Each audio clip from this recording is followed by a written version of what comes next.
Abra sua Bíblia, livro de 1 Coríntios, capítulo 2. A sabedoria de Deus revelada. 1 Coríntios capítulo 2, versículo 6 até o versículo 9, que diz bem assim a palavra do Senhor: como foi mesmo o testemunho de Cristo confirmado entre vós, de maneira que nenhum de vós vos falta.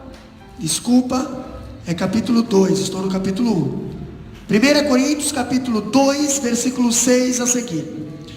Todavia falamos sabedoria entre os perfeitos, não porém a sabedoria deste mundo, nem dos príncipes deste mundo, que se aniquilam, mas falamos a sabedoria de Deus, oculta em mistério, a qual Deus ordenou antes dos séculos para nossa glória, a qual nenhum dos príncipes deste mundo conheceu, porque se a conhecesse, nunca crucificaria o Senhor da glória. Mas, como está escrito, as coisas que o olho não viu, e o ouvido não ouviu, e não subiram ao coração do homem, são as que Deus preparou para os que amam. Amém? Podeis assentar, amada igreja, Bíblia aberta. Quando eu vejo o apóstolo Paulo neste culto, falando sobre a sabedoria de Deus revelada, a sabedoria de Deus revelada, eu vejo algo interessante falando da sabedoria de Deus revelada. Vimos que as coisas de Deus só começaram a ser reveladas por completo quando o véu foi rasgado. Antes do véu ser rasgado, o homem não tinha acesso às coisas de Deus, a não ser que um profeta fosse usado por Deus para falar para o homem. Caso contrário, não tinha acesso. Pastor, e hoje? Hoje nós vemos, o Evangelho foi concebido na eternidade e faz parte do eterno plano de Deus. No capítulo 2, versículo 7, nós vimos a Bíblia falando bem assim, de 1 Coríntios: temos, pois, este tesouro em vasos de barro. Capítulo 4, versículo 7, diz bem assim: temos, porém, este tesouro em vasos de barro, para que a excelência do poder seja de Deus e não de nós. Jesus Cristo crucificado é a sabedoria de Deus. Primeira coisa que nós vemos aqui, o apóstolo Paulo falando para a igreja de Coríntios, é a origem da verdadeira sabedoria. Aonde se deu origem? Pastor, a verdadeira sabedoria foi revelada, ou deu origem quando o véu do tempo se rasgou? Não, ali foi a revelação. Aonde deu origem a verdadeira sabedoria? Essa sabedoria que você fala assim: Deus, me dá sabedoria. Quando é que ela foi originada? Quando é que ela teve princípio? E quando ela teve acesso a nós? Quando eu vejo o apóstolo Paulo falando que a verdadeira sabedoria, ou a sofia, não é a filosofia. A verdadeira sabedoria é o Evangelho, e ele foi revelado para nós quando Cristo foi crucificado, porque depois ele falou: ide pregai o meu Evangelho. O que é Evangelho? Boas novas. A sabedoria de Deus não está na sofia, que quer dizer sabedoria, mas sabedoria humana, mas sim no Evangelho. A sabedoria de Deus é Jesus Cristo. E quando eu olho isso, eu pergunto para você: qual é a verdadeira origem da sabedoria? Eu faço mais uma pergunta: a sabedoria não procede de homens, mas procede diretamente de Deus. Diz a Bíblia, no capítulo 2, versículo 7 de 1 Coríntios: falamos a sabedoria de de Deus em mistério. Você não tem a sabedoria de Deus a não ser que você creia em Deus primeiro. Para você ter a sabedoria de Deus primeiro, você precisa acreditar nele. Caso contrário, você tem conhecimento humano.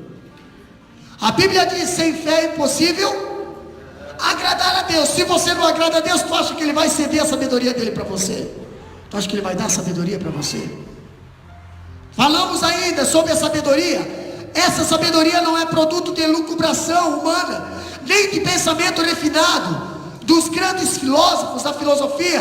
Essa sabedoria vem de Deus e não de homens. Paulo chega a dizer que, entretanto, expomos sabedoria entre os experimentados. Olha só, capítulo 2, versículo 6 diz bem assim: expomos sabedoria entre os experimentados.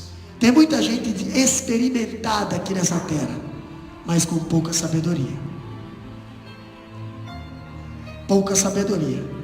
Sabedoria de Deus. Paulo orienta que essa sabedoria não começou na história, mas sim na eternidade. Quer ver? Capítulo 2, versículo 7 fala bem assim, ó: a sabedoria de Deus em mistério, outrora oculta. Por que estava oculta? Porque o véu do templo não estava rasgado. Estava lá. O sumo sacerdote só tinha acesso uma vez por ano, lá dentro. Sabedoria que estava oculta outrora, a qual Deus preordenou desde a eternidade. Deus já tinha preordenado desde a autoridade, desde a eternidade. Outrora escondida, mas agora plenamente aberta, revelada a outras pessoas. O homem não tinha acesso nem ao pátio do tabernáculo. O homem não tinha acesso nem ao lugar santo. E hoje, pastor? Hoje o homem tem livre acesso. Mas não é de qualquer maneira que você chega lá. Você precisa de sabedoria de Deus. Falando ainda de sabedoria, nossa salvação foi planejada por Deus na eternidade. Até mesmo a morte de Cristo estava nos planos de Deus. Abra a Bíblia no capítulo 2 de Atos dos Apóstolos, versículo 22 e 23, e leia bem alto para nós. Atos dos Apóstolos, capítulo 2, versículo 22 e 23. O que diz lá?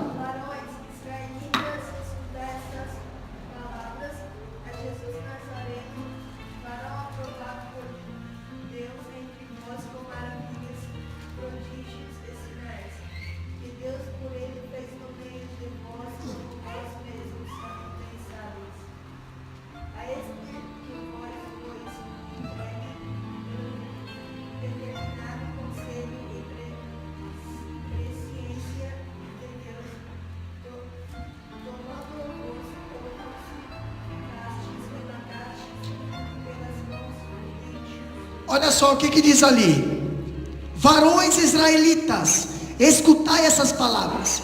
A Jesus Nazareno, varão aprovado por Deus entre vós, com maravilhas, prodígios e sinais, que Deus por ele fez no meio de vós, como vós mesmos vós sabeis.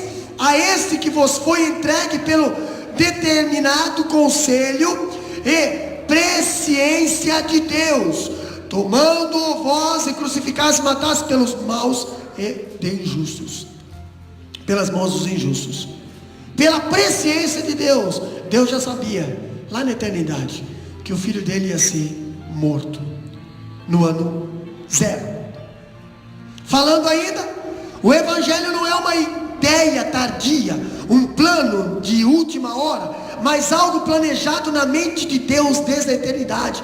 O evangelho não foi revelado só porque Jesus foi morto. O plano da salvação já tinha sido executado antes de Deus fazer o Adão. Deus fez o Adão. Pastor, então Deus sabia que Adão ia pecar? Deus sabia que o Adão ia pecar, mas Deus não fez o Adão para pecar. Pastor, mas então como acontece isso? Espera aí. Deus é santo, correto? Correto? Então ele não peca. Os anjos pecam? Os anjos pecam? os anjos pecavam. Eles pecaram. Por quê? Porque Deus fez eles com livre-arbítrio. Se os anjos, se foi influenciado pelo Lúcifer, pecou, Adão poderia correr o risco de ceder também e pecar. Por isso que Deus fez Adão e já fez um plano de salvação se caso Adão pecasse. Deus não fez o Adão para pecar, mas o único que é impecável é Deus. O resto não. O único que é santo, que ele não pode ser tentado, é Deus. Pastor, os anjos, a terça parte dos anjos foram tentados e cederam. Hoje eles não pecam mais, porque hoje o anjo não tem mais livre-arbítrio, assim como o Satanás e os demônios não têm mais poder de escolha, mas nós ainda temos. Por isso que Deus colocou o plano de salvação. Deus já programou, olha, os homens podem estar sujeitos a pecar. Se eles pecar, eles precisam ter um meio de escape para se salvar. Então eu vou fazer um plano de salvação. E esse plano começa já desde o sacrifício de o primeiro cordeiro, lá no jardim do Éden.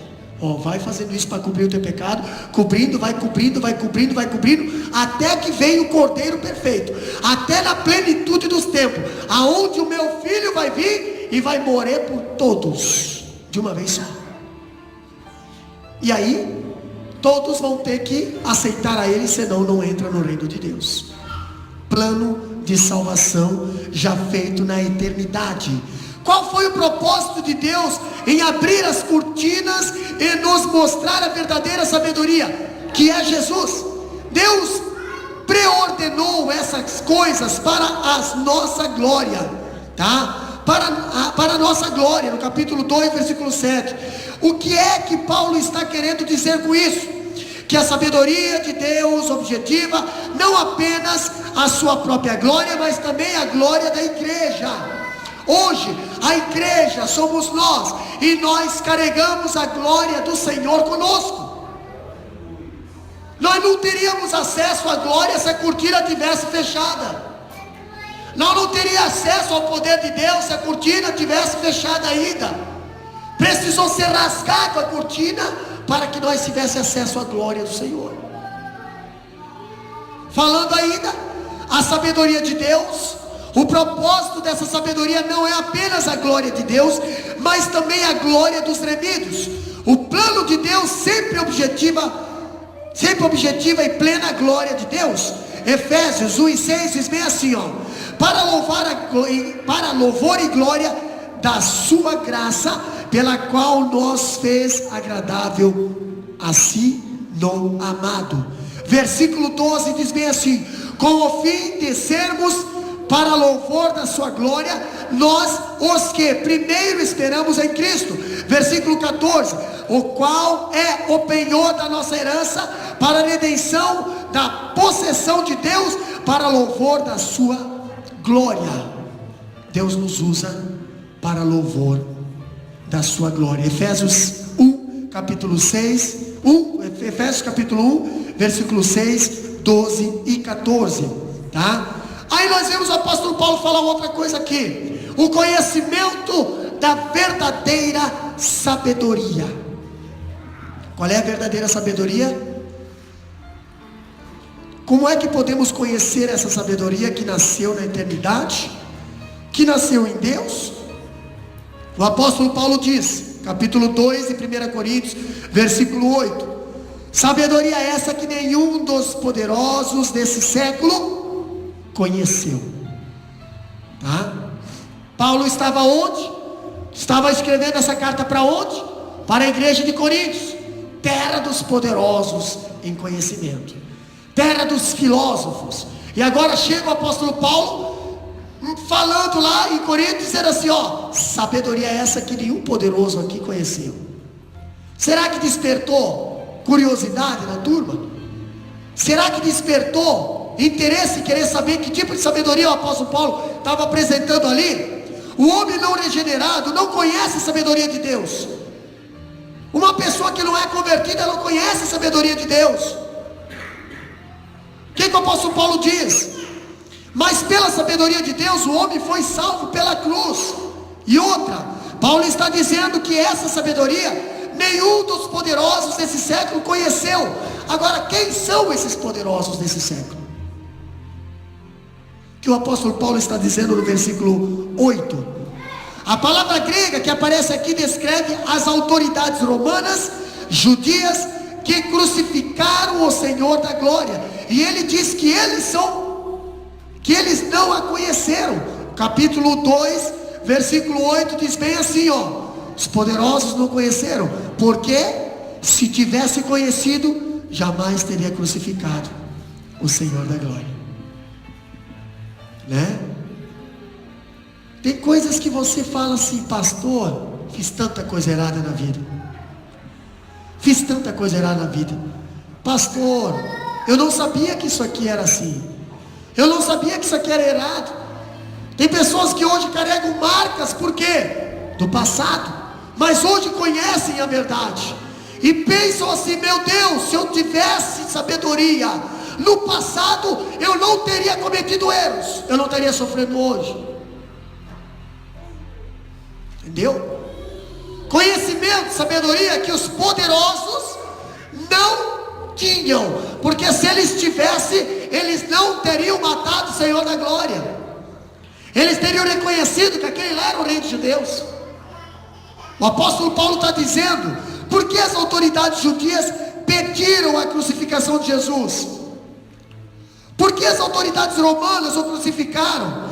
Porque não conheciam a Jesus, porque se tivesse conhecido de fato quem Jesus era, jamais teriam crucificado o Senhor da glória. Os intelectuais do mundo são cegos espiritualmente, eles não têm discernimento espiritual, nem entendimento espiritual. Por isso, quando Jesus estava na cruz, disse, Lucas capítulo 23 e 34, alguém arrisca dizer o que Jesus falou na cruz? Perdoa porque eles não sabem o que faz. Porque um homem sem sabedoria não sabe o que faz. E um homem com conhecimento nem sempre está fazendo as coisas certas. Você precisa ter sabedoria de Deus para fazer certo. Senão, perdoa porque eles não sabem o que faz. Porque se eles sabiam, eles não teriam matado Cristo. E eram homens poderosos. Presta atenção em um detalhe maravilhoso do Evangelho. Paulo está dizendo que a ignorância espiritual é a causa de um imenso mal, e também é a ocasião de um imenso bem. Olha só, irmão, a causa do imenso mal, por quê? Porque eles crucificaram o Senhor da glória. Essa foi a mais terrível injustiça, pois Jesus era inocente.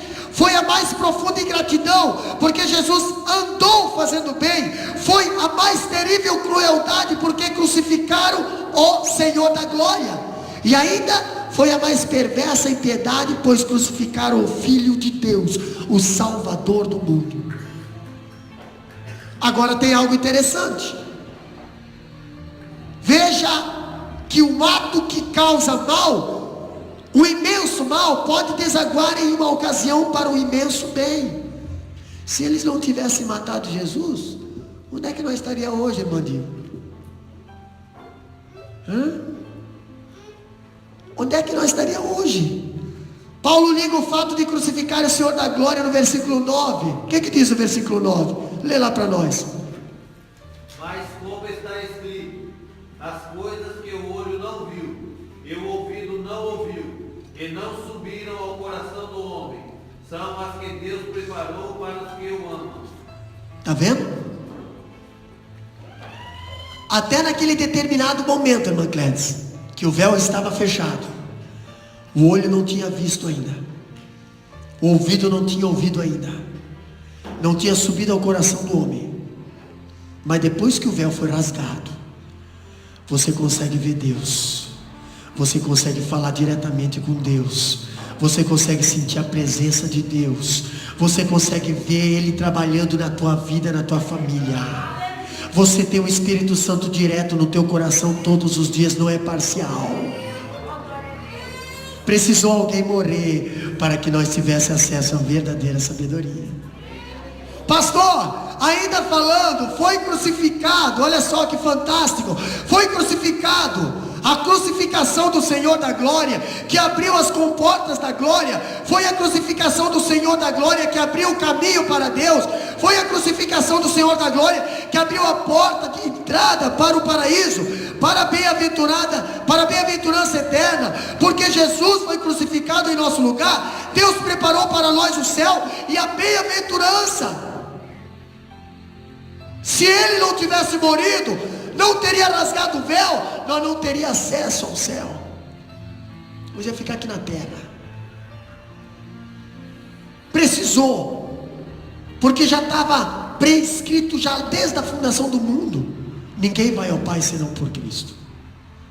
Precisou alguém morrer.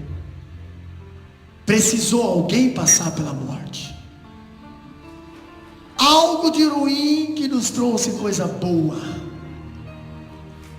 Algo de ruim que nos trouxe coisa boa. Ruim por quê? Porque Jesus foi morto injustamente. Nós vimos lá em Piluíla, domingo à noite, que Jesus foi trocado por Barabás. Entendeu? Quando eu vejo aqui falando sobre a verdadeira sabedoria, Paulo fala sobre os dons da verdadeira sabedoria. Dons, pastor, algo dado. Ele diz que essa sabedoria de Deus é Jesus. E lá no capítulo 3, versículo 16 de João, diz bem assim, ó: porque Deus de tal maneira que, está vendo? O dom da verdadeira sabedoria é o próprio Jesus. Foi dado para nós. Nós temos esse dom. O Filho de Deus conseguiu para nós dons tão maravilhosos que a percepção humana, através do seu olhar, da sua audição e de seu sentimento, nunca pôde entender e alçar. Irmão, como é que pode um pai ceder o próprio filho para morrer por pessoas que viraram as costas? Como é que pode isso? Hoje, se você acontece alguma coisa com o teu filho, você quase arranca os cabelos da cabeça. Agora imagine se você fosse ceder o teu filho para morrer por pessoas que não valiam nada. Ah, pastor, meu Deus, só Deus mesmo. Aí que tá. Aí que tá. Se o homem pudesse alcançar a glória de Deus pela percepção física do olhar, ouvir e sentir, todas as pessoas abraçariam o Evangelho. Mas Paulo diz que o homem não consegue alcançar o dom da graça de Deus, o céu, as bem-aventuranças eternas, por aquilo que vê, ouve e sente. O homem não pode alcançar a graça de Deus pelos seus sentidos. Ela é uma revelação espiritual. Por isso nos leva ao terceiro e último ponto dessa exposição. O Evangelho revelado pelo Espírito Santo por intermédio da palavra de Deus. A nossa salvação envolve a Trindade. Capítulo 2, versículo 10 a 16. Nós temos ali algo interessante. O que diz lá? Lê ali para nós, irmão Fábio. Capítulo 2, versículo 10 a 16 de 1 Coríntios. Mas Deus nos lá revelou pelo seu Espírito, porque o Espírito penetra todas as coisas. Porque o Espírito penetra todas as coisas. Ainda as profundezas de Deus. Porque qual dos homens sabe as coisas do homem, senão o Espírito do homem? Como é que o homem pode conhecer a mente do homem? Eu não consigo saber o que a irmã Ellen está pensando. Como é que eu vou saber o que a irmã Ellen está pensando? O que se passa no coração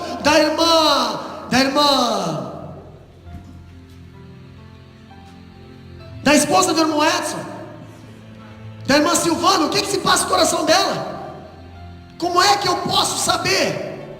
O que diz lá? Assim também ninguém sabe as coisas de Deus. Agora, se eu não consigo desvendar as coisas da carne, o que se passa no coração do presbítero Modair, como é que eu vou conseguir desvendar as coisas de Deus? O que se passa no coração de Deus? Senão o Espírito de Deus. Mas nós não recebemos o Espírito do mundo, mas o Espírito que provém de Deus. Se você tem o Espírito de Deus, você entende o homem, você entende Deus. Para que pudéssemos conhecer as quais também falamos, não com palavras de sabedoria humana, mas como as que o Espírito Santo ensina, comparando as coisas espirituais com as espirituais. Ora, o homem natural não compreende as coisas do Espírito de Deus, porque lhe parecem loucura, e não pode entendê-las, porque elas se discernem espiritualmente. Mas o que é espiritual discerne bem tudo, e ele de ninguém é discernido. Porque quem conheceu a mente do Senhor para que possa instruí-lo? Mas nós temos a mente de Cristo. Ali diz o versículo: ora, o homem natural não compreende as coisas do Espírito. Entendeu? Tem coisas que muitas pessoas não entendem. Tem coisas que muitas pessoas não levam a sério. Tem coisas que muitas pessoas fazem piadinha. Tem coisas que muitas pessoas agem de escárnio. Cuidado. Você está carnal, você não entende as coisas espirituais. Não entende as coisas espirituais. Só quem é espiritual, quem tem a mente de Cristo, consegue entender as coisas de Cristo. Caso contrário, não consegue entender nada. Quando o apóstolo Paulo fala isso, ele também diz que a nossa salvação envolve a Trindade. O Evangelho inclui a escolha eterna e a soberana do Pai. Capítulo 2, versículo 7, fala bem assim: mas falamos a sabedoria de Deus, oculta em mistério, a qual Deus ordenou antes dos séculos para a nossa glória. Sabedoria de Deus é para nós honrar aqui na terra. Aí alguém olha para você e diz bem assim: como é que pode?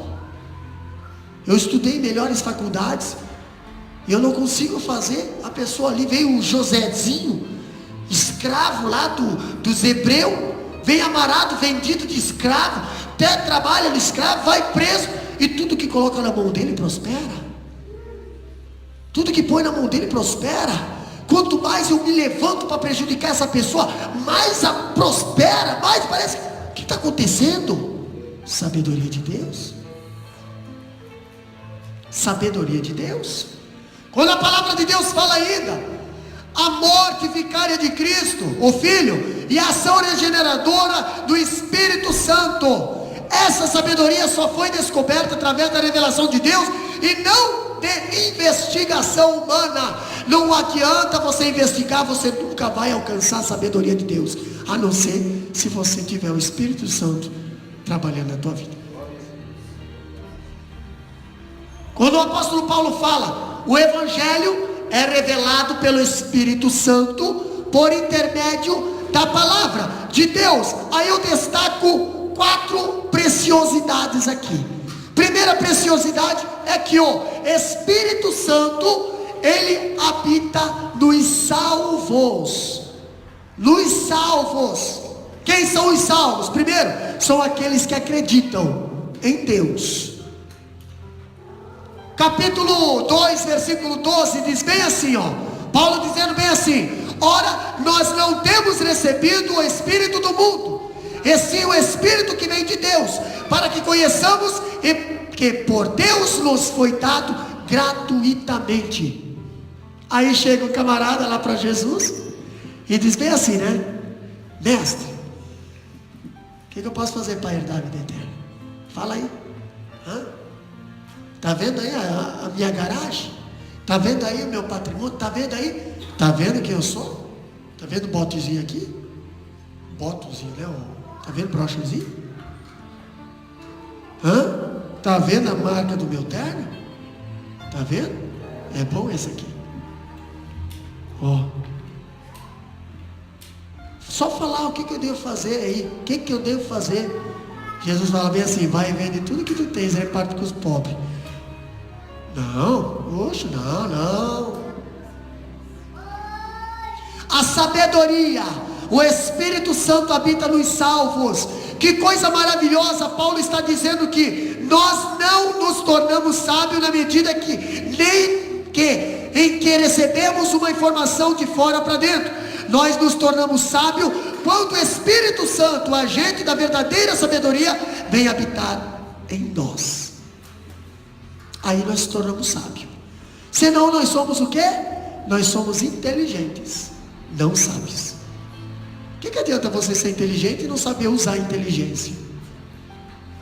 O que adianta você ser o cara, mas você ser um tolo nas tuas decisões? E quando a palavra de Deus fala, é o Espírito Santo quem nos comunica Cristo, é a verdadeira sabedoria. No momento em que você crê em Jesus, o seu corpo é transformado em templo do Espírito Santo.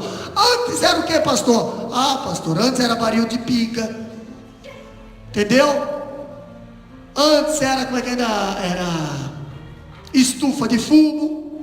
O que mais, pastor? Antes era negócio de droga. Antes era uma casa de prostituição. Antes era um monte de coisa. E agora aceitei a Jesus. Agora o Espírito Santo entrou na minha vida. Agora você se tornou um templo. Templo do Espírito Santo. Você sabe o que é ser templo? Ser templo é algo tão interessante, meu irmão. O que diz no capítulo 6, versículo 19 a 20 de 1 Coríntios? Ora, não sabeis que o nosso corpo, o vosso corpo, é o templo do Espírito Santo, que habita em vós, proveniente de Deus, e não sois de vós mesmo. Quando você aceita Jesus, você acaba entregando a tua vida para Ele. Você não é mais, tu não manda mais nada na tua vida. Entendeu? Quando você se torna um templo, irmão Edson, você não tem mais direito de mandar dentro do teu templo. Quem manda é Ele. É Ele que chega lá e diz assim: ó, eu quero mudança aqui, eu quero limpeza aqui, eu quero que você mude isso aqui para cá, eu quero isso aqui, eu não me agrado isso aqui, não, eu quero isso aqui para dentro, isso eu quero. Ele é o líder do templo, Ele é o cabeça do templo, Ele põe em ordem o templo. Tem muita coisa no templo que precisa ser botada em ordem. E sabe por que o Espírito Santo não consegue habitar dentro do templo? Porque nós não queremos que Ele mexa em algumas coisas lá dentro. Nós não queremos que Ele tire alguns sacos de lixo ali de dentro, algumas coisas congeladas no congelador da geladeira, que já são de muito tempo atrás. Nós não queremos se desfazer. Nós queremos sempre ter guardadinho ali. Para quê? Qualquer hora eu coloco no micro-ondas, descongelo e mostro. Tá vendo? Agora, quando Ele é Senhor do templo, Ele entra lá e diz a Bíblia que tudo novo se tornou. Tudo novo. As coisas velhas já passaram. Sabe, você reforma a casa todo dia. Você entra lá dentro, tem tudo coisa nova, irmão Fábio. Tudo coisinha nova. A Bíblia fala que Ele batiza no Espírito Santo, no corpo de Cristo. Ele permanece sempre em você. João capítulo 14, versículo 16 diz bem assim, ó: eu rogarei ao Pai, e Ele vos dará outro Consolador, para que fique convosco para sempre. Entendeu? O Senhor do templo, Ele está contigo todos os dias, todas as horas. Quando a palavra de Deus fala, eu vejo o apóstolo Paulo falando outra coisa. O Espírito Santo, Ele sonda tanto os salvos quanto as coisas profundas de Deus. O Espírito Santo, Ele sonda. Ele não só habita nos crentes, mas o Espírito Santo também sonda os crentes e sonda semelhantemente as profundezas do ser de Deus. Pastor, no versículo 10 e 11, Paulo faz uma comparação muito bonita. Como é que o homem entenderá Deus? Como é que eu posso entender Deus? Como você pode entender Deus? Paulo diz que ninguém entende o homem a não ser o Espírito que está dentro do homem. Eu olho para você, mas eu não saberei dizer o que está dentro do seu coração. Eu não saberei dizer o que está na sua mente. Eu não saberei dizer quais são os seus sentimentos. Nenhum de nós tem capacidade de perguntar, sondar, investigar na plenitude o que o outro está sentindo, pensando ou desejando dentro do seu coração. Aí eu vejo Deus entrando não só no teu coração, mas Ele vai até lá nas juntas e medulas. Ele vai até na divisão da alma e do espírito. Pastor, como é que eu posso entender esse mistério? Só com a mente de Deus. Só com o Espírito Santo. Caso contrário, eu nunca vou entender que Deus consegue entender os nossos pensamentos. Eu não posso saber o que vai dentro do seu coração, mas o seu Espírito sabe. Ninguém pode saber realmente o que se passa no interior de um homem. Ninguém, exceto o Espírito dele mesmo. O teu Espírito sabe o que se passa dentro da tua vida. O meu Espírito não, mas o teu Espírito sim.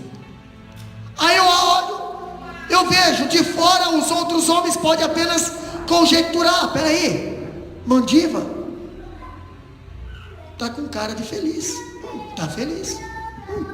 O Fábio está mordendo os lábios, pode estar nervoso. Estou conjecturando. Entendeu? A Zélia pendeu a cabeça para o lado, está apaixonada.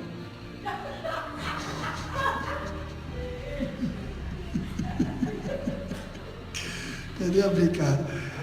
Então eu posso conjecturar. Eu posso conjecturar, né? Eu posso conjecturar e tá mesmo, né? Pensa, irmão, eu posso conjecturar, mas às vezes eu posso interpretar mal na minha conjectura. Por quê? Porque o meu espírito não está ligado com o teu espírito. Agora, se nós estivermos ligados com o mesmo espírito, nós bebemos da mesma água, nós andamos no mesmo caminho, nós pensamos na mesma direção, entendemos, temos o mesmo discernimento, o mesmo sentimento. Por quê? Porque nós temos o mesmo Espírito liderando as nossas vidas. Paulo diz que ninguém conhece o homem a não ser o Espírito que está dentro do homem. Agora eu posso cogitar acerca de que você está pensando, mas eu não posso ter certeza do que você está pensando. No entanto, você sabe exatamente o que está pensando e sentindo. Alguém de fora não pode discernir o que você está pensando. Aí Paulo explica assim também, é Deus. Ninguém de fora de Deus consegue sondar o ser de Deus. Ninguém, nós não conseguimos de fora sondar o ser de Deus. Ninguém de fora consegue conhecer o ser de Deus, e não, a não ser o Espírito de Deus, o Espírito Santo de Deus. Aí entra a sabedoria de Deus na nossa vida. Como é que nós vamos entender Deus? Através do Espírito Santo. Quando eu vejo, ele está dizendo que o Espírito Santo é uma personalidade, porque ele tem conhecimento para sondar.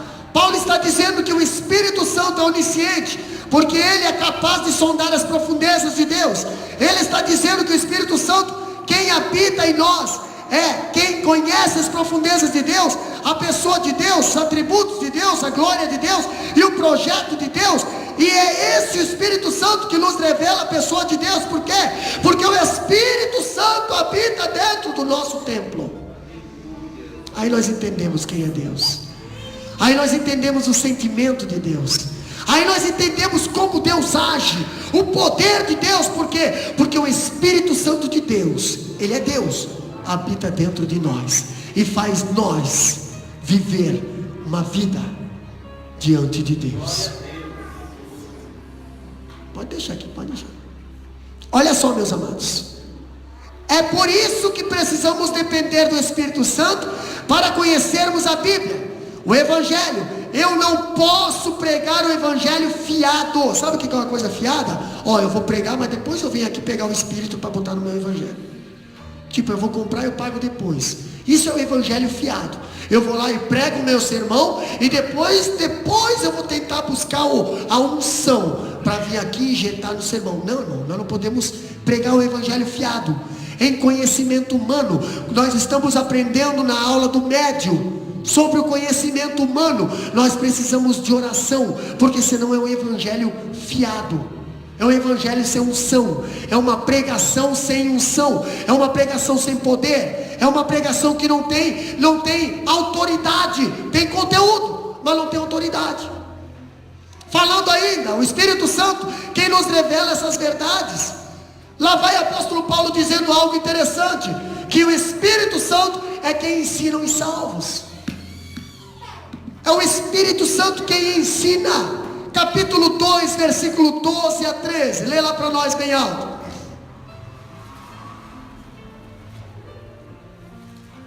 Mas nós não recebemos o Espírito do mundo, mas viemos que provém de Deus, para que pudéssemos conhecer o que nos é dado gratuitamente por Deus. O Espírito que vem de Deus, para que conheçamos o que por Deus nos foi dado gratuitamente. Disto também falamos, não em palavras ensinadas pela sabedoria humana, mas ensinadas pelo Espírito. Entendeu? O Espírito Santo é quem nos ensina. De que maneira o Espírito Santo nos ensina, pastor? Não é de uma forma subjetiva, mas de uma maneira objetiva. Paulo diz que ele nos ensina conferindo coisas espirituais com coisas espirituais. Entendeu? Paulo diz que ele nos ensina conferindo coisas espirituais. O que seriam essas coisas espirituais? A própria palavra de Deus. Ele confere a palavra de Deus, ele nos ensina com a palavra de Deus, ele nos comprova com a palavra de Deus, ele nos afirma com a palavra de Deus, ele nos garante com a palavra de Deus. Tudo tem que ser com as coisas de Deus. Nada desse mundo nos ensina alguma coisa. Nada desse mundo nos orienta para alguma coisa boa. A Bíblia diz que esse mundo jaz no maligno. Como é que eu posso tirar algum ensinamento desse mundo? Quando eu mando meus filhos para a escola, eu posso pensar, meu Deus, guarda meu, mas ele está indo para aprender alguma coisa. Entendeu? Quando eu falo, o apóstolo Paulo diz, se você quer conhecer a sabedoria de Deus, precisa estudar a palavra de Deus. Tem gente que não gosta de abrir a Bíblia e quer se dizer cristão não sei de onde. Tem cantor que só gosta de cantar, mas não gosta de ler a Bíblia e quer ser usado por Deus não sei de onde. Pregador que gosta de pregar, mas não gosta de ler a Bíblia, quer pregar não sei de onde. Tem pais e mães que querem ensinar seus filhos com a moral, mas nunca pegaram na Bíblia. Quer ensinar o quê? Me diz o que você quer ensinar? Se o único ensinamento vem de Deus, as coisas da terra são passageiras, as coisas de Deus são eternas. Pastor, eu não gosto da palavra de Deus. Pois é, aí que está o perigo. Mas quando a palavra de Deus diz, a palavra de Deus, Paulo está dizendo que a Bíblia é interpreta a Bíblia. Você confere coisas espirituais com coisas espirituais. Você lê um texto e o interpreta à luz de outro texto. Você tem que comparar a palavra de Deus com a palavra de Deus. Pastor, então eu pego a palavra de Deus e vou comparar com coisas desse mundo. É por isso que muitas pessoas hoje estão confusas. Por quê? Porque pega a palavra de Deus e vão procurar cientista para ver se o cientista consegue provar alguma coisa, para comprovar a veracidade da palavra de Deus. É assim que está hoje. Só acredita na palavra de Deus se aparecer um cientista dizendo, está comprovado, a arqueologia provou. Senão você não acredita. E por que isso? Porque falta fé. Porque mais bem-aventurado é aqueles que não precisaram ver para crer, do que os que precisaram ver para crer. Jesus mesmo falou para Tomé isso. Mete o dedo aqui, Tomé. Mete o dedo aqui. Tomé foi a única pessoa que botou o dedo no corpo de Cristo, glorificado. Mete o dedo aqui, Tomé. Por quê? Porque eu apareci para os discípulos aqui e eles acreditaram. Agora, quando eles falaram para você, você não acreditou. Se você tivesse acreditado quando os discípulos falaram para você, você seria mais bem-aventurado que eles. Mas não, você disse bem assim, eu só acredito vendo. É perigo isso aí, meus irmãos.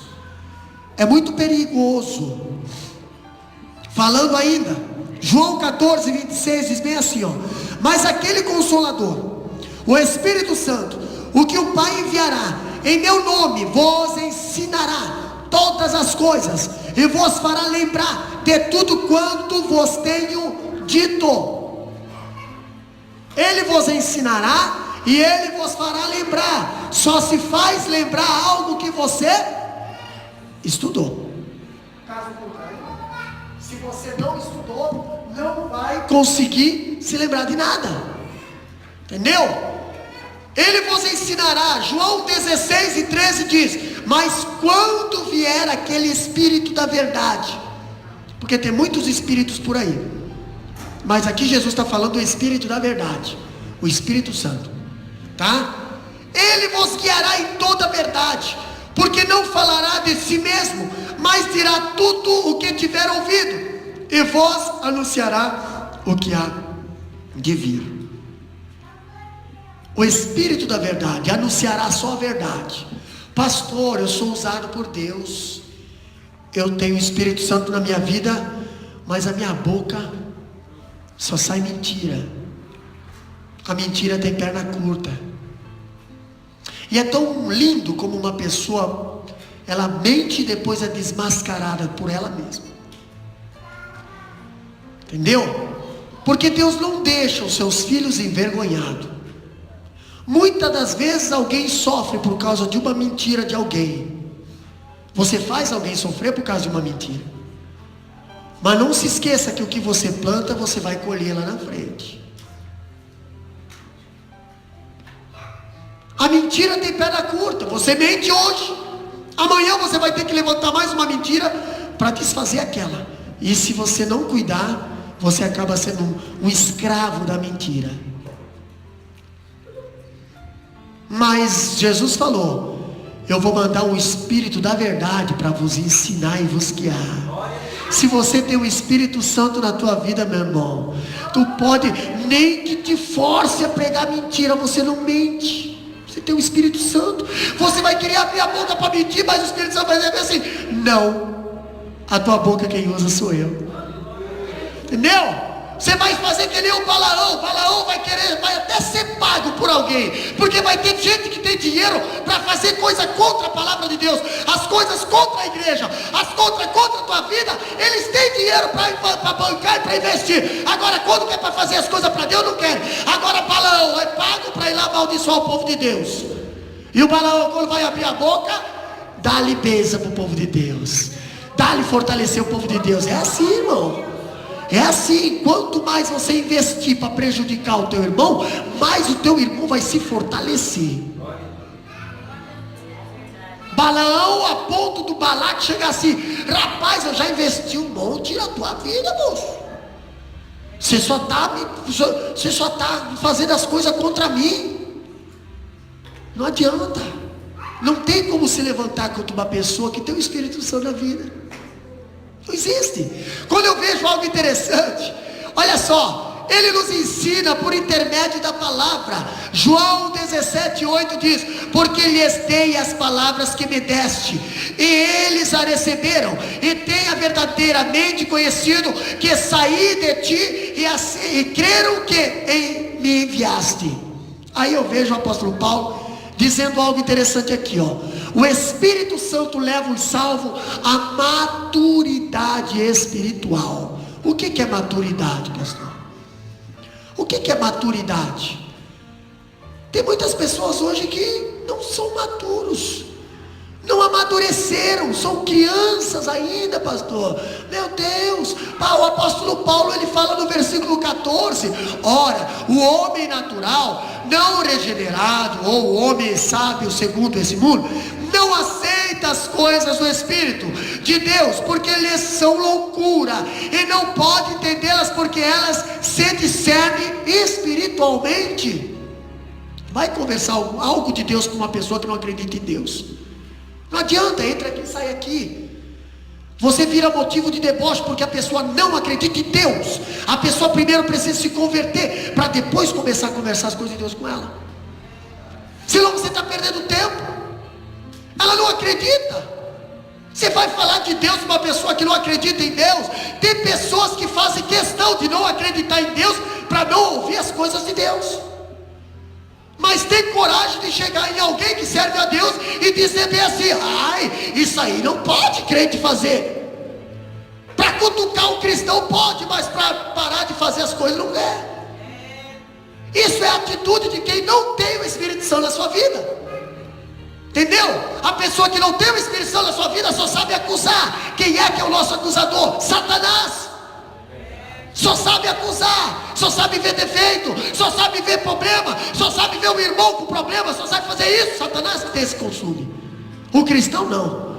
O cristão olha para as pessoas e diz assim: você é uma bênção, você é um vaso, você é um templo, você é uma bênção, você é uma tocha, é paz, Deus vai te usar poderosamente, é paz, eu vejo ministrar na tua vida. Meu Deus, que mulher de Deus. O cristão tem outros olhos, outra visão, é a visão de misericórdia. A diferença de ser cristão e ser usado pelo Espírito Santo é essa: você olha com outros olhos. Pastor, mas eu estou sofrendo. Eu sei, mas você consegue olhar com outros olhos. Imagina Jesus lá na cruz do Calvário, pregado, rasgado, todo rasgado. Ele ainda olhava para os seus perseguidores, aquelas pessoas, os soldados ali, tudo escaneando. Ele ainda olhava e dizia bem assim: Pai, perdoa, eles não sabem o que fazem. Que tipo de visão nós estamos tendo? Você olha para os teus perseguidores e tem coragem de dizer: Pai, perdoa. Ou você fala assim: perdoa, Pai, perdoa, porque olha, depender de mim, né? Não, filho, nós temos que ter visão de Deus. Visão de Deus. É capaz da pessoa, se estivesse no lugar da cruz pregado lá, é capaz de começar a discutir com o incrédulo. O cristão não pode discutir com o incrédulo. Mas o incrédulo quer fazer o cristão discutir. O incrédulo quer tirar o cristão da graça. Se lembra de Ana e Penina? Quando era para ir para a igreja, sempre aquela briga dentro de casa, aquela tranqueira dentro de casa. A Penina vinha provocando a Ana, para tirar a Ana da graça. Entendeu? E tem cristão que está lá, pregadinho, sendo perseguido e ainda discutindo. Tu tem sorte que eu estou pregado aqui, porque se eu não tivesse pregado aqui, eu tinha ali de dar uns tapas. Tem cristão que tem esse pensamento ainda, irmão. Por quê? Porque não deixa o Espírito Santo trabalhar na tua vida, na tua personalidade, no teu temperamento. Entendeu? Deixa o Espírito Santo. O homem natural não entende e não aceita as coisas de Deus, porque sua mente não alcança, ele não aceita. Sua mente e a sua vontade estão em oposição às coisas de Deus. Não entende que elas se discernem espiritualmente e não aceita, porque o Evangelho parece loucura para eles. Tem pessoas que, irmão, o culto de terça-feira na igreja é loucura, é só para louco. Pois é, esses loucos que Deus está usando. Entendeu? Porque os que se acham sábios, os que se acham inteligentes, estão dormindo agora nessa hora, achando que vai tirar alguma canseira do corpo. Não, só quem faz você dormir em paz é Deus. A Bíblia diz: em paz me deitarei e dormirei, porque sei que só Tu, Senhor, me faz habitar em segurança. Olha só, tem gente que deve usar isso aí todo dia. Que mais? Não entende, pastor. Por que é que o homem natural não entende as coisas de Deus? Porque o Evangelho não é entendido pela sabedoria humana. Um cientista não pode entender o Evangelho, ou ele é um analfabeto. Agora, um analfabeto consegue entender o Evangelho. Por quê? Porque ele tem o Espírito Santo. Quantos entendidos, cursados e cursados, não conseguem entender os mistérios de Deus? Aí Deus levanta lá um campeiro lá do Nordeste, lá da Bahia, né? Um camarada que mal tem a terceira série, e Deus usa ele com palavra de conhecimento, com palavra de orientação, com palavra de cura. E o camarada olha assim: nossa, eu com tantos anos de filosofia, de academia, disso, aquilo, eu não consigo ter tanta sabedoria para falar. E o cara vem lá da roça, o cara vem lá de... Olha, Eliabe e Abinadab estavam lá na guerra, lá... Daqui a pouco se levanta o Davizinho fedendo a ovelha e vem lá com uma fundinha, um bodoque, né? E vem lá e... pode deixar que eu vou matar esse gigante para vocês.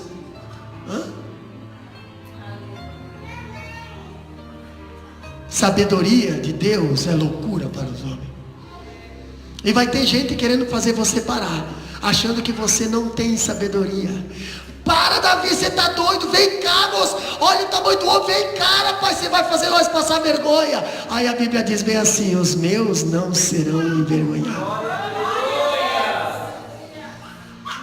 Os meus não serão envergonhados. Ainda, a Bíblia diz: o que o mundo aplaude, o reino de Deus rejeita. Hoje, nos últimos dias, meus amados, nós estamos vendo muito aplauso de homem para homem. Mas o que o mundo aplaude, Deus rejeita. Agora, algo interessante: aquilo que o reino de Deus enaltece, o mundo não dá valor. Aquilo que Deus exalta, o mundo rejeita. Aí eu vejo interessante: o evangelho é loucura para o mundo. Lá no versículo 15 diz: Paulo, porém, o homem espiritual julga todas as coisas. A palavra julgar fica ao ponto confuso para nós, sobretudo quando diz o final do versículo: mas ele mesmo não é julgado por ninguém. Pastor, muitas pessoas usam esse versículo para encher o peito e dizer: eu sou crente e não aceito ninguém me julgar. Ah, é? Não é o que a Bíblia diz. O que a Bíblia fala? Paulo está ensinando aqui, ó, que a palavra julgar pode ser substituída por discernir. Que mais, pastor? O que ele está dizendo é que o homem espiritual, o homem convertido, discerne todas as coisas, e as coisas do homem e as de Deus, as coisas dessa vida e as da eternidade. O homem discerne. Se ele está discernindo, ele está fazendo um julgamento. Esse caminho vai para a morte, então eu vou pegar o caminho da vida. Ele fez um julgamento e decidiu. Entendeu? Quando o apóstolo Paulo fala, ele conclui perguntando, lá no capítulo 2, versículo 16. Abre lá e olha lá: pois quem conheceu a mente de Deus, que o possa instruir? Quem instrui é porque tem certeza de alguma coisa. Quem instrui é porque tem certeza de alguma coisa. Eu não posso ensinar algo que eu não tenho certeza. Eu não posso orientar algo que eu não tenho certeza. Para mim ter certeza, eu tenho que ter uma base, e a minha base é a palavra de Deus. Se eu tenho a palavra de Deus como base, eu tenho certeza do que eu estou falando. Agora, pastor, o apóstolo Paulo fala: nós, porém, temos a mente de Cristo. Aí você fala assim: como é que Cristo resolveria esse problema? Como é que Cristo resolveria essa situação? Porque como eu resolveria essa situação, irmão Diva, eu sei. Uma hora eu chutaria o balde, uma hora eu pegaria pelos cabelos, uma hora eu engataria os dois dedos no nariz, uma hora... Mas como Cristo resolveria esse problema? Na boa, de boa. Nem sempre Jesus resolveu os problemas de boa. Teve algumas vezes que Jesus entrou e meteu o chicote no povo. Entendeu? Jesus meteu o chicote no povo. Isso não quer dizer que você vai ter que meter o chicote em alguém, não. Jesus falou bem assim: a minha casa será chamada casa de oração, não covil de salteadores. Hoje a casa do Senhor é você, é eu, o templo do Espírito Santo. E quando a palavra vai na tua direção, você diz bem assim: nossa, hoje a palavra veio só para mim. Pois é, quem sabe pode ser o chicote de Cristo. E se você quiser permanecer dentro da casa, você tem que aceitar a correção. Entendeu? Teve muitos fariseus e discípulos, eu conjecturo agora, que não saíram do templo aquele dia. Teve alguns que saíram correndo. Por que saíram correndo? Porque não quiseram mudar o seu comportamento, não quiseram mudar a sua vida. Agora teve uns que se arrependeram: não, Jesus, tá bom, eu não vou fazer mais, me arrependi. Permaneceram dentro da casa. Agora aqueles que quiseram permanecer dentro da casa, fazendo cambalacho dentro da casa, usando de má fé dentro da casa, vendendo coisas dentro da casa, fazendo um negócio com as coisas de Deus dentro da casa de Deus, Jesus meteu o chicote lá fora. Entendeu? Palavra de Deus tem que ser interpretada com a palavra de Deus. Coisas espirituais tem que ser interpretada com coisas espirituais. E é assim que nós entendemos Deus. A mensagem da cruz não é desse mundo. Ela veio de Deus, do céu. Não é descoberta humana, é revelação divina. Quando eu vejo a mensagem da cruz, foi ordenada antes deste mundo. Ela não foi uma mensagem de última hora. Deus não a criou porque o plano fracassou. O diabo conseguiu matar Jesus, agora eu vou ter que revelar as coisas do céu. Porque não, meus irmãos, o evangelho foi preordenado antes dos tempos eternos. Quando eu digo que a mensagem da cruz nos traz bênção para além deste mundo, aquilo que nenhum olho viu, nenhum ouvido ouviu, nem jamais subiu ao coração do homem, isso é o que Deus preparou para quem os ama. A mensagem da cruz, ela não foi uma coisa de última hora. A mensagem da cruz, ela foi algo preparado para nós, receita para nós, organizada para nós. Deus já pensava em nós antes de criar nós. Deus já amou nós antes de nós nascer. Irmã Eli, se prepara. Deus já chamou nós, já escolheu nós, já direcionou nós, já colocou as nações por profeta antes de nós estarmos neste mundo. Deus já tinha o nosso caminho traçado. Pastor, e depois que eu saio do ventre da mãe? Aí tu pode ter certeza. Aí Deus coloca um anjo lá na porta da tua casa e diz bem assim: cuidado, porque o Herodes vai procurar matar o menino. Aí você está nesse mundo, alvo de Satanás. Por isso que a Bíblia diz: cuidado, cuidado. O nosso Deus, Ele sabe todas as coisas.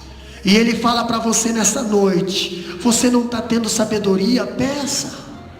Provérbios capítulo 8, o diácono irmão Adaélio leu agora ali, no livro, no texto oficial. Procure sabedoria de Deus. Está precisando de sabedoria? Procure e peça a Deus que Ele te dá. Pastor, eu não tenho discernimento, peça a Deus que Ele te dá. Pastor, eu não tenho orientação, peça a Deus que Ele te dá. Pastor, eu não tenho paciência, peça a Deus que Ele te dá. Pastor, eu preciso, peça a Deus que Ele te dá. Abre essa tua mente, esse teu coração, e deixa o Espírito Santo trabalhar na tua vida. Tu vai ver que as coisas desse mundo não vão ser coisas que vão te derrotar, não. Porque o Espírito está forte, a carne é fraca. Se coloca de pé, eu quero orar pela tua vida. Quem sabe nessa noite você chegou aqui com a tua mente talvez precisando de uma orientação. Quem sabe você procurou na consciência, você procurou no conhecimento humano, você procurou nas coisas terrenas uma saída, uma resposta. Eu quero dizer para você: o Espírito Santo está aqui para nos ajudar. Ele veio aqui para nos orientar, Ele veio aqui para nos dar orientação, ensinar, nos corrigir. O Espírito Santo está conosco todos os dias, mas Ele precisa que você creia nele. Eu quero orar pela tua vida. Vem à frente, enquanto a irmã Eli está aqui. Está, Senhor, essas vidas, Pai, na tua presença, Senhor. A tua palavra diz que nós somos o templo do Espírito Santo. A tua palavra diz que nós somos morada, Senhor. A tua palavra diz que tu habita na nossa vida.